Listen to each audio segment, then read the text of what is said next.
तो भगवान ने बिजली के साथ खेलते खेलते टोया को गलती से निपटा दिया, लेकिन टोया बिल्कुल नाराज नहीं है because he is a goody goody boy.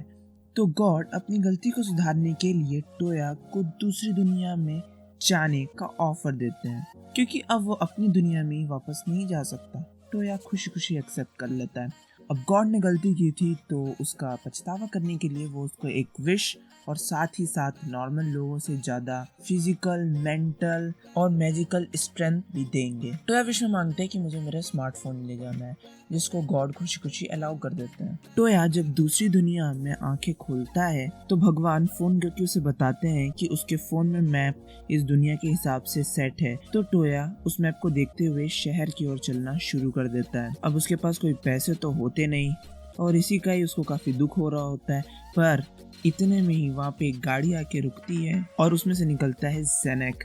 जेनेक एक कपड़े बेचने वाला है। वो टोया को उसकी ड्रेस खरीदने का ऑफर देता है। अब पैसे तो थे नहीं तो टोया भी तुरंत मान जाता है। टोया इस बात से हैरान रहता है कि उसे जेनेक की भाषा समझ में आ रही है। टोया जब जेनेक के साथ शहर में उसकी दुकान पर पहुंचता है तो वो देखता है कि वो उसकी दुकान का नाम नहीं पढ़ पा रहा। जेनेक टोया से उसके कपड़े तो लेता ही जो उसने स्कूल यूनिफॉर्म पहनी होती है, साथ ही साथ वो उसकी चड्डी और बनियाइन भी ले लेता है। ले क्या लेता है मीन्स खरीद लेता है। हालांकि अगर इसके पास डिजाइनर चड्डी होती तो शायद इसको 2 गुने सिक्के मिलते जितने अभी मिल रहे हैं। एनीवेज जेनेक टोया को गोल्ड कॉइन्स दे देता है। इसके बाद वो उसे रुकने और आराम करने के लिए सिल्वर मून का एड्रेस भी बताता है। टोया सिल्वर मून को अपने मोबाइल में सर्च करता है और उसी की ओर जाने लगता है। रास्ते में उसे कुछ आवाजें आती हैं और वो उसी की ओर चल देता है। दरअसल एल्स और लिंस जो कि ट्विन सिस्टर हैं, उनको कुछ लोग क्रिस्टल एंटलर जिसको लाने का काम इन दोनों ने लिया था उसकी सही प्राइस पे नहीं कर रहे थे और उनके न मानने पर उन्हें धमका भी रहे थे। टोया वहाँ पे पहुंचकर उनसे पूछता है कि क्या मैं ये एंटलर एक गोल्ड कॉइन में खरीद सकता हूँ। एल्स तुरंत मान जाती है।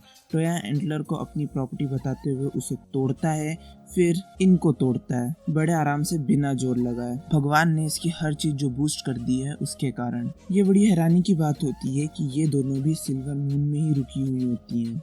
तो टोया भी इनके साथ ही सिल्वर मून आ जाता है। अगले दिन ये तिगड़ी पहुंचती है एडवेंचरर गिल्ड, जहां ये काम लेते हैं वन हॉर्न्ड वॉल्स के झुंड को मारने का। टोया एडवेंचरर इसलिए बन जाता है क्योंकि उसको भी पैसे चाहिए थे। एडवेंचरर्स बेसिकली वो होते हैं जो पैसों के लिए काम करते हैं। तो 5 वॉल्स को मारने के बाद और अपने पैसे लेने के बाद ये वापस आ जाते हैं सिल्वर मून। टोया इनसे पढ़ना लिखना सिखाने के लिए कहता है, साथ ही मैजिक भी सिखाने के लिए कहता है। तो लिंस उससे पूछती है तुम किस टाइप का मैजिक यूज कर सकते हो, जिसका जवाब टोया के पास नहीं होता। तो लिंस उसे पत्थर देती है जिससे वो टेस्ट कर सकता है कि कौन सा एलिमेंट का मैजिक वो यूज कर सकता है। जब टोया यूज करता है तो वो देखता है कि वो 7 टाइप के एलिमेंट्स फायर, अर्थ, वाटर, विंड, लाइट और डार्कनेस सब यूज कर सकता है। इस बात से दोनों हैरान हो जाती हैं क्योंकि एक नॉर्मल बंदा सिर्फ 3 एलिमेंट तक ही यूज कर पाता है। और यहीं पर ही अंत नहीं होता, टोया हर टाइप का नल मैजिक यूज कर सकता है। नल मैजिक लोगों के पर्सनल मैजिक होते हैं जो हर एक के अलग होते हैं, पर टोया सारे टाइप के नल मैजिक यूज कर सकता है, बस उसको उसका नाम पता होना चाहिए। इसके बाद हम देखते हैं कि सिल्वर मून में एर आती है जो कि एक कैफे चलाती है। दरअसल वो एडवेंचरर से कुछ नई डिशेस की रेसिपी की सलाह लेने आई थी। मुझे लगता है इसने सुन लिया है कि टोया द ग्रेट आ गए इस दुनिया में।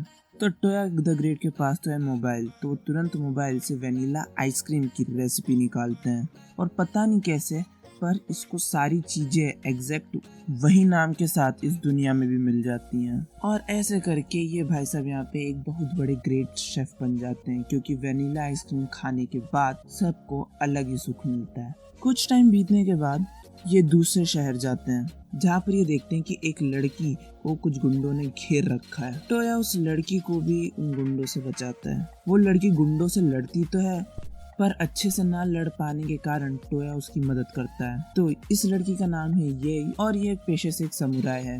ये के पैसे घूम गए थे तो टोया उसे खाना खिलाता है। ये को भुक्कड़ों जैसा खाना खाते देख टोया को अपना पॉकेट खाली होता हुआ महसूस होता है। ये रॉयल कैपिटल जा रही थी और ये तीनों भी वहीं जा रहे थे, तो ये को भी साथ ले चलते हैं। रॉयल कैपिटल के रास्ते में टोया कुछ नए नल मैजिक सीख रहा होता है।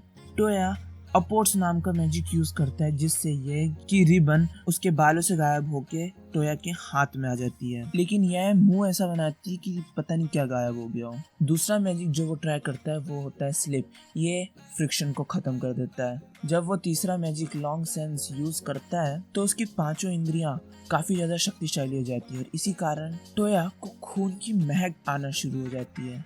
इस कारण ये उसी ओर जाते हैं जहाँ से खून की महक आ रही थी। वहाँ पहुंचकर ये देखते हैं कि एक जादूगर जानवरों को सम्मन करके वहाँ से गुजर रही एक गाड़ी पर हमला कर रहा था। ये चारों मिलकर मॉन्स्टर से लड़ते हैं। टोया स्लिप का यूज करते हुए उस जादूगर को गिरा देता है जिससे वो और जानवर नहीं सम्मन कर पाता। वो गाड़ी के अंदर देखते हैं कि एक लड़की है और एक आदमी बुरी तरह घायल होता है, बस मरने ही वाला होता है। लेकिन टोया है ना, टोया अपोर्ट्स मैजिक से घाव के अंदर जो तीर होता है उसे निकाल लेता है। फिर एक हीलिंग नल मैजिक से उस जानलेवा घाव को सही कर देता है। देख के तो ऐसा लग रहा है जैसे भगवान ने इसको टेस्ट करने के लिए ये सारी चीजें बनाई थी कि बेटा पढ़ लिया ना कुछ मैजिक, चलो थोड़ा इस्तेमाल करके भी देख लो। एनीवेज, ये सभी हैरान हो जाते हैं जब इनको पता चलता है कि ये जो लड़की है वो और कोई नहीं बल्कि राजा के भाई की बेटी है। इसका नाम है सुशी आर्नी क्वाटलिंडा, या आप इसे सिंपली सू भी बुला सकते हैं। अब इन लोगों ने एक रॉयल फैमिली के मेंबर को बचाया था, इसलिए इनका रॉयल कैपिटल में धूमधाम से स्वागत होता है। सू का जो बाप होता है ड्यूक, वो टोया और उसके दोस्तों को थैंक्स कहता है अपने तरीके से। जब ड्यूक टोया से बातें कर रहा होता है चाय पर चर्चा, तो बातों बातों में वो टोया को बता देता है कि सू की जो माँ है वो अपने कमरे में ही रहती हैं, क्योंकि कुछ 5 साल पहले उन्हें काफ़ी ज़्यादा खतरनाक बीमारी हुई थी।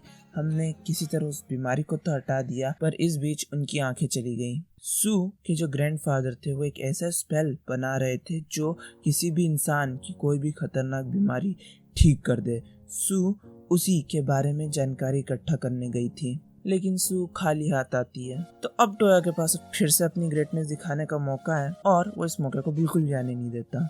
अब टोया तो हर टाइप का नल मैजिक यूज कर सकता था, पावरफुल से पावरफुल, तो वो टोया की माँ को हील कर देता है। वो वापस अब देख पा रही थी। ड्यूक टोया से बहुत ज्यादा खुश होकर उसे 40 प्लेटिनियम कॉइन, जिनकी कीमत लगभग 3 करोड़ या कहें 10 गोल्ड कॉइन जितनी है हर एक कॉइन की, वो देते हैं। साथ ही साथ मेडल्स भी, जिनकी मदद से ये इस देश में कहीं भी जा सकते हैं। ये को भी ये तीनों बहुत पसंद आते हैं, इसलिए वो इन्हीं की टीम ज्वाइन कर लेती है।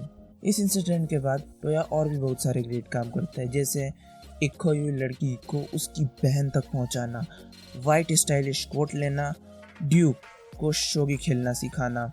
जिसके बाद टोया एंड टीम फाइनली एक नया काम लेती है, पुराने कैपिटल के खंडरों में जाकर 1 हॉर्न्ड वुल्व्स और एक स्पिरिटेड नाइट्स को मारने का, जिसको काफी मशक्कत करने के बाद ये फाइनली मार देते हैं।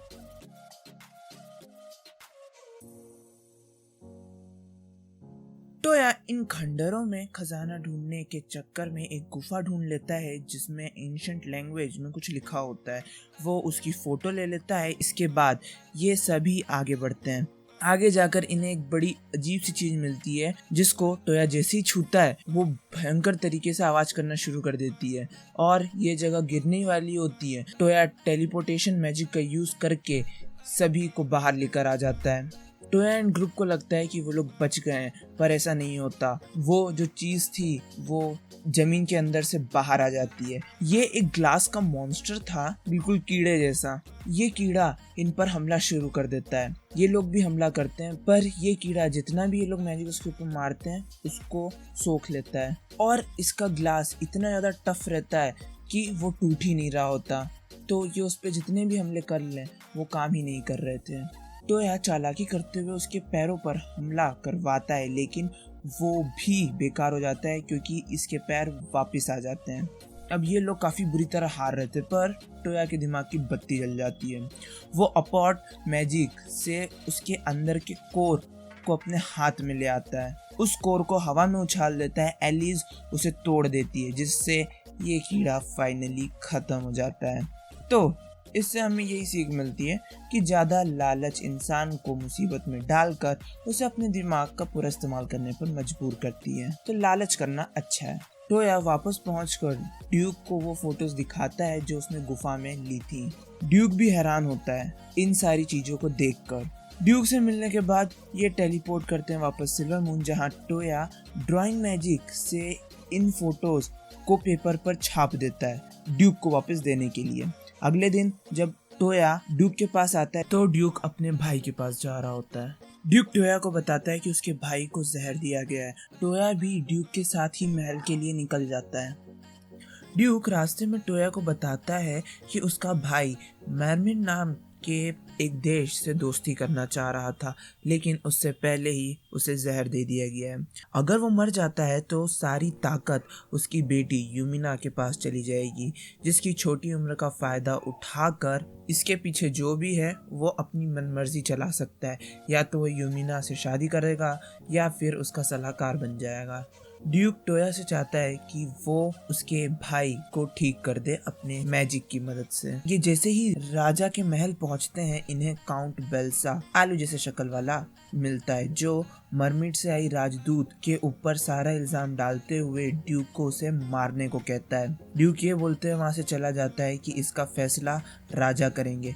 टोया जाते जाते बेल्सा को स्लिप मैजिक से गिरा देता है, क्योंकि कुछ ज्यादा ही बकवास कर रहा था ये। टोया जब राजा ट्रिस्टविन के कमरे में पहुंचता है तो यूमिना पास में ही बैठी होती है, वो रो रही होती है काफी।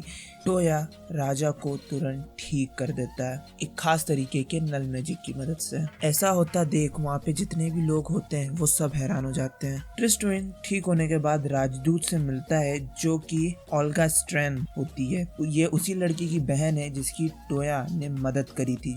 तो भाई बात ये है कि टोया नॉवेल्स, मांगा और मूवीज बहुत ज्यादा देखता था। ये मौका परफेक्ट था उस ज्ञान का इस्तेमाल करने के लिए। तो टोया इस मौके को कैसे छोड़ दे, इसलिए वो जहाँ पे राजा को पॉइजन दिया गया था उस जगह की अच्छे से जांच करता है अपने जादू की मदद से, जिस कारण उसको पता चल जाता है कि आखिर में राजा को जहर दिया कैसे गया था।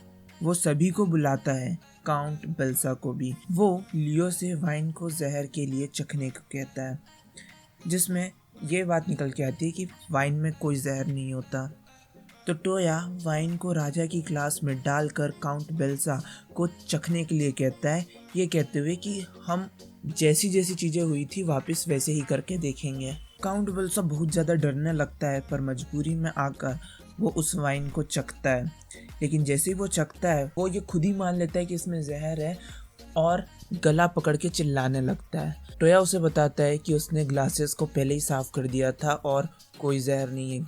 दरअसल इस बेल्सा ने राजा की जितनी भी वाइन की ग्लासेस थी उन सब में जहर लगा दिया था, जिससे वाइन डालने पर जहर वाइन में चला गया और राजा तक जहर पहुंच गया। बालसा ने ये सब इसलिए किया ताकि राजा जो मैसमीड से दोस्ती करने जा रहे थे वो रुक जाए, क्योंकि मैसमीड एक डेमी ह्यूमंस का देश है। अब भाई ग्रेट टोया ने इतना ग्रेट काम किया है तो राजा ट्रिस्टविन भी उसे पर्सनली थैंक यू करते हैं। यूमिना टोया से इतना ज़्यादा इम्प्रेस हो जाती है कि अब वो टोया से ही शादी करना चाहती है। राजा भी इस चीज़ के लिए तैयार होते हैं, क्योंकि यहाँ पे शादी 15 साल की उम्र तक कर दी जाती है। हालांकि यूमिना अभी 12 साल की है। टोया कहता है कि हमारे देश में 18 साल से पहले शादी नहीं होती, तो मैं तो 18 साल का होने पर ही शादी कर पाऊंगा। अभी इसकी उम्र 16 साल की होती है। तो आखिर में ये फैसला होता है कि यूमिना 2 साल टोया के साथ ही रहेगी उसका प्यार जीतने के लिए। तो इस तरीके से टोया को एक ही दिन में वाइफ भी मिल जाती है। वैसे माफ़ करना, मुझे कहना चाहिए कुछ घंटों में मिल जाती है। इसी के साथ ये वीडियो एंड होता है। Thanks for watching.